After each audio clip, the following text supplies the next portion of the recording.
Hey, welcome back to the Renovation Rundown. I'm Sean Thompson. I want to talk about unplanned maintenance. I mean, you saw the title here, and what I'm going to do is I'm going to read from an article that was out in June, so not too long ago, from our friends at Angie's List, right? And I'm going to pull it up here and we're going to go through it together because I think this is really important. When I talk about particularly first-time home buyers, I generally ask the question, or ask my team to ask the question, are there repairs likely to be made within the first 2 years? And if they are, they should be rolled into the transaction. So here, I'm going to pull this up. Let's go through this from our friends at Angie's List, right? First-time home buyers overwhelmed by unexpected costs. 41% spent more than expected on maintenance and repairs. Okay, so I went through the article and I'll start out with kind of the overall sentiment here, and I quote, overall, our survey found that first-time homebuyers are less aware of the costs that come along with owning a home and are significantly more likely to feel they spent more than they expected on home maintenance, improvements, and emergencies compared to those who've owned a couple of times before, 41% versus 31%. Okay, where have we heard that before? Has someone talked about that before? And I'm quoting again here, when asked what was most surprising to them in the first 6 months about ownership, the cost of home improvement projects took the lead with 19% of respondents. Okay, so listen, like I said, ask the question, what are there likely repairs you're going to make within the first 2 years? And if the answer is yes, then you really need to think about how you're going to approach those payments or those big bills when they do come up. So there's a couple of other things in this article that I found really interesting, right? And I'm going to go to the most popular first year projects for homeowners. What I find most intriguing is it's his first year, right? So you just bought the house, you had the house inspected, you kicked the tires, and nobody wants to know that they have improvements that they have to make within the first year after, again, depleting all of your savings on down payment and closing costs. But let's look at this. First year projects for homeowners. Interior painting, okay, everybody paints. Appliance installation, not cheap, right? Landscaping, not cheap. Smart home device installation here. All right, pretty interesting that smart home devices at the top of the near the top of the list here. Bathroom and kitchen remodels, obviously, and we all know that they're not cheap at all, right? Flooring installation along with exterior painting, window and roofs, window and door replacement and roofs, also not cheap. Within the first year, listen, the selling side doesn't always have your best interest top of mind. That's just trade buyer beware 101 stuff. As someone very familiar with both sides of these transactions, mortgages featuring renovation financing is hands down the best way to deal with these potential ugly situations when you buy the house. If there's work to be done within the first 2 years, do it now while you have the chance to put it into your 30-year fixed payment. Like, duh. I'll drop the link to this article in the section below. Coming right up is a new segment on the Reno Rundown you're absolutely going to love. I call it the treasure hunt, locating the diamond in the rough. Hey, I need you to help me grow this channel. There's a home improvement boom coming, and if people don't know my content, they're likely to pay more than they really need to. Like this channel, share this channel, and don't forget to like me on Facebook and Instagram as well. Now back to the content. Okay, new segment on the Renovation Rundown called the Treasure Hunt, locating the diamond in the rough. Not only am I going to be able to help you find these opportunities, but I'm going to give each house a rating based on affordability, equity created, and project complexity. We'll call that the Fixer Fitness Score. In each category, the house can earn as high as 10 points with a total maximum score of 30. Let's kick things off in Scotch Plains, New Jersey. This house is a perfect example of how mortgages featuring renovation financing could be the listing agent's most incredible tool to create affordability and more customers. And here to kick things off is industry-leading REO agent Bill Flagg. Check this out. I've known you for a long time, but I want you to tell people who you are, what you do, and I think your business and your line of work is going to be super important. Not that it hasn't been, but I want to introduce my audience to you. And I won't steal your thunder. Why don't you tell people who you are and what you do? Okay, well, my name is Bill Flagg, and I'm a broker associate at ERA Queen City Realty in Scotch Plains, New Jersey. We're 25 miles west of New York City in the New York City metropolitan area.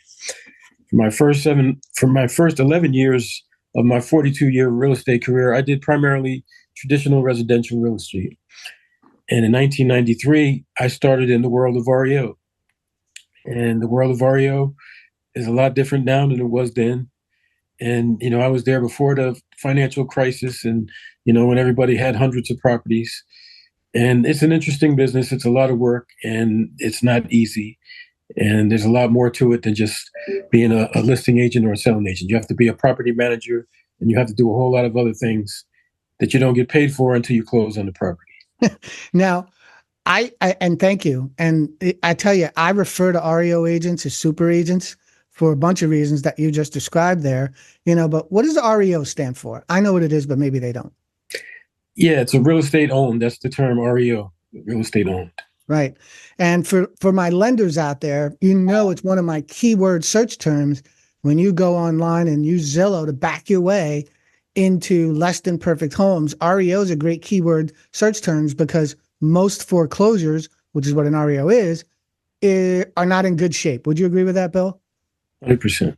Okay. So, which leads me to my next question, right? So, it's REO, it's a lot different. Your client is in fact the owner of the property, who a lot of times is the bank or the lender, right?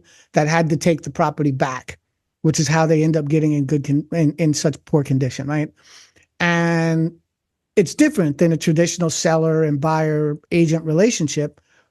But what's different from your end? Give me the main differences that a buyer agent's going to have to look out for if they want to participate in having their clients purchase one of your listings.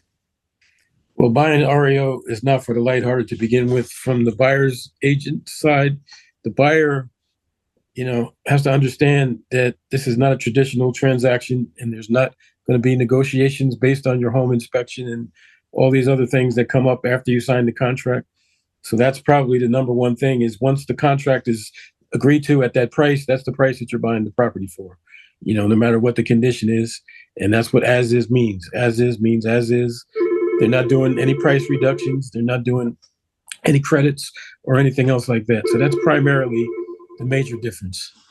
Right. So as is another one of my favorite keyword search terms, right? As is, right? If you're looking for property being sold at a discount because of its condition and you're on Zillow and you choose the keyword term as is, you're going to get a lot of these styles of property back. But there's a couple of things that you said in there that, I want to make sure we dispel a few misconceptions, because one of them is you do have to buy the property as is, but you run the risk of not really having a good inspection on the property, which is it's not the case.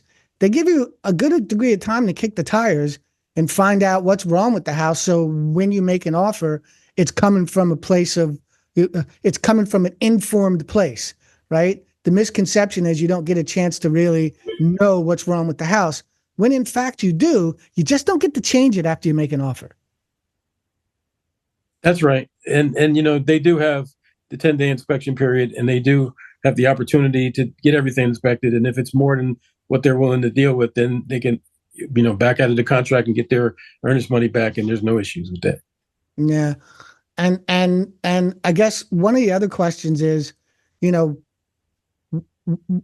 of late, I've seen a push from a lot of REO agents, which is really a push from one of their clients, which is really a push from the political environment to make sure that you give first looks to primary owner occupants over investors.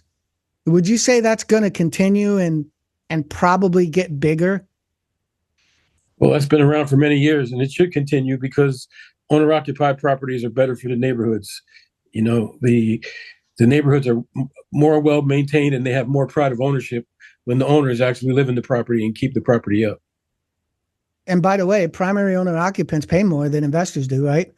Of course. So yeah, they'll pay more than investors. So it's a good deal about it. So I told you this was my treasure hunt segment, and I got the agent on, and I went to a property with you, and thank you for, kind of viewing it with me.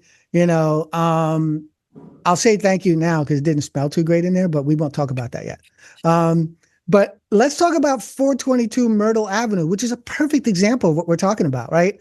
This is, to my example, or in my investigation, you could tell me if I'm wrong about this, 650, 675 neighborhood, but this house is what, 399? Hasn't hit the market yet? Tell me about it. Yeah, it's a typical World War II Cape that's in pretty poor condition. It needs a lot of work. It's 3 bedrooms plus a den on the first floor, which leads to the back enclosed porch, which used to be a bedroom before that. And it's got a bath and a half a bath upstairs, a half a dormer upstairs, and a partially finished basement, and an attached garage. And it's on a 50 by 100 fence lot in the downtown area of Scotch Plains. Yeah. So when I look at what we put together for you on this house, because that's what we do as well, is we'll give you a really good feel for an eyeball estimate on how much the likely costs would be. It's not to the penny, but it's just giving you an idea as to what you can do with renovation lending on this one. And we figure a little over, a little under 120, right? We'll get you there with doing flooring and kitchen and bathrooms and painting and lighting and walls and all that other good stuff, right? And the two numbers combined, you're $399 if you get the full price, and you'll probably get more than that on this one, right? Plus, the 120 in repairs, right, is still less, way less than the after improved value, 650, 675. That difference being equity that if I'm a primary owner occupant, I get to keep, right? Yeah, and it's equity. It's not sweat equity. They're not in there sweating doing the work. That's right. That's right. So that's the point I'm trying to make. So look, you can put down as little as 3% of the two numbers combined on this property. And I'll kind of show you, the report as I've been kind of going through it as we've talked here, but this is a great example. Bill, how many houses would you say, do you even know this number, you've listed in your career?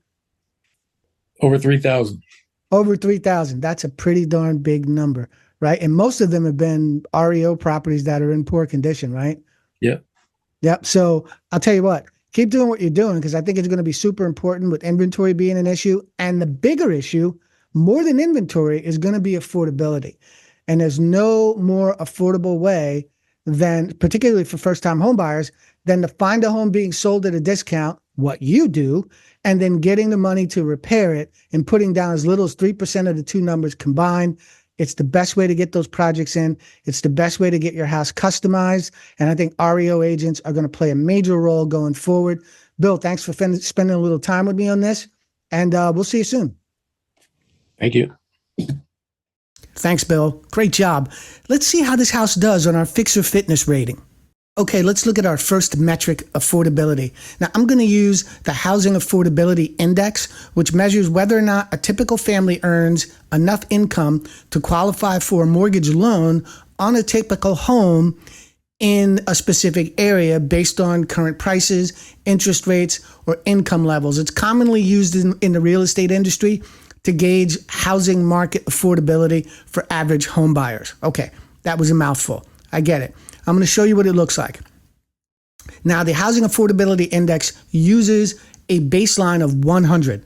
All right. An index value of 100, for example, means that a median family has exactly enough income to qualify for a mortgage on a median priced home. You with me so far? Okay. So a score above 100 would mean that a family has more than enough income to qualify for a median priced home.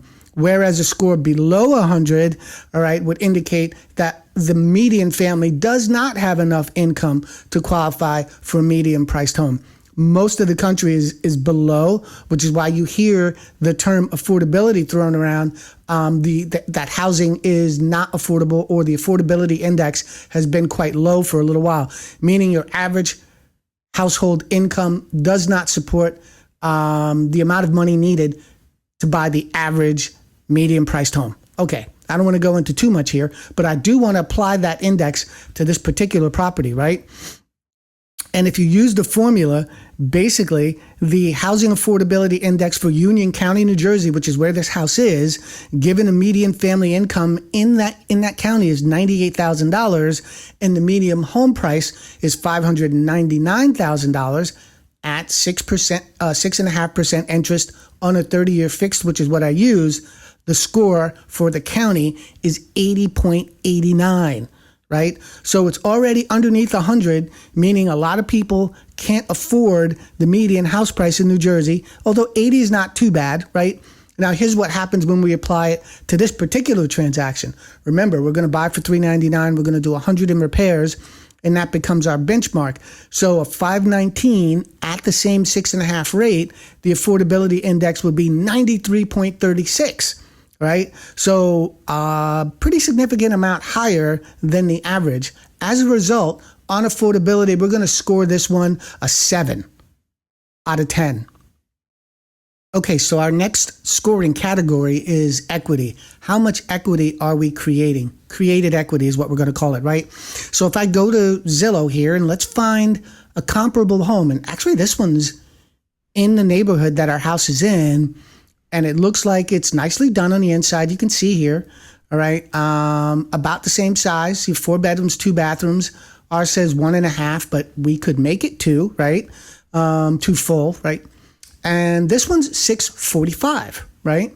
So same neighborhood, same type of home, $645 it goes for. So if we take our $645 minus our $519, which is what we're going to spend on this house, cost to buy plus the cost to renovate, you end up with $126,000 in instant equity, right? Because we get an after improved value before you close. You know, if you spend this $120,000 in repairs, this is what the house will be worth, right? And $645, if that's the number we're using, you're going to have $126,000 in equity, right, after putting 3% down, right, which is a 24% increase in equity, right? To me, that's huge. That is a big, big, big improvement on how much equity you have in this home. And because of that, I'm going to score this a 9.5 in created equity.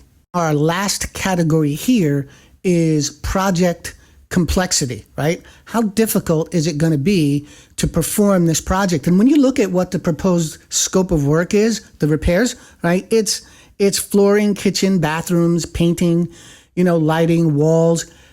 The structure of the house is going to remain, meaning that you're not changing any of the floor plan or footprint of the property, which makes this a really, I'm not going to call it simple, but it's not a very complex project. You are taking out existing finishing and replacing it with new finishing.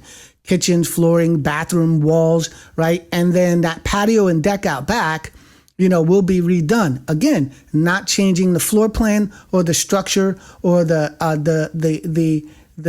design of the house, from square footage. You're not adding square footage or anything like that. So that being said, I'm not going to say that this is a super easy project. It's not like you're just taking out a toilet and putting in a new one, but it's not complex from a structural standpoint. This is run-of-the-mill, easy, right down the middle stuff for a good home improvement contractor. As a result, I'm going to score this an 8.5 on project complexity.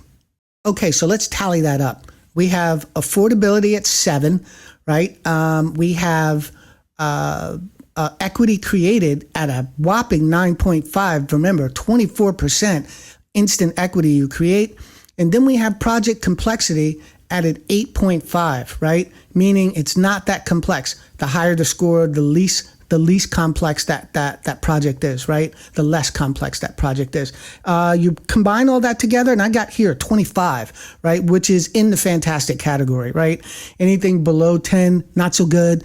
Above 10, between 20 is okay, still certainly approachable. And anything above 20 is fantastic. So this house at 25 is a really, really good diamond in the rough, and it's a great treasure that we found here in Union County, New Jersey, in the great town of Scotch Plains.